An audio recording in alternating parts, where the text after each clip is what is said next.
ГСП онлайн. Городские новости сейчас. В Ухтинском университете стартовала научно-практическая конференция «Наука, образование и духовность. Концепции устойчивого развития». Организатором выступил Институт экономики, управления и информационных технологий. В этом году выступления на конференции привязаны к научным исследованиям кафедр этого института.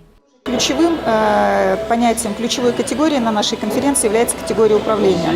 То есть мы рассматриваем, как осуществляется сегодня управление производственными и социальными системами, как влияют на этот процесс современные информационные технологии, как добиться того, чтобы через грамотное управление обеспечить устойчивое развитие регионов и территорий.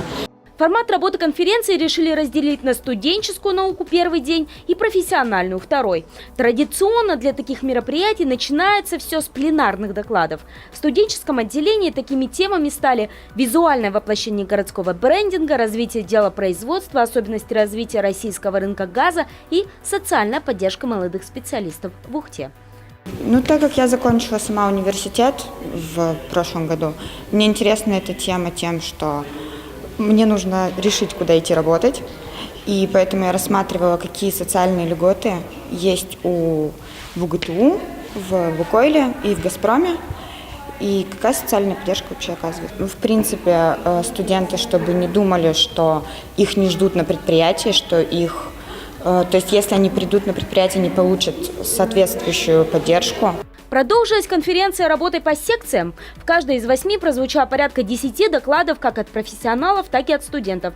Для них, к слову, выступление на этом форуме станет своеобразным бонусом для будущего.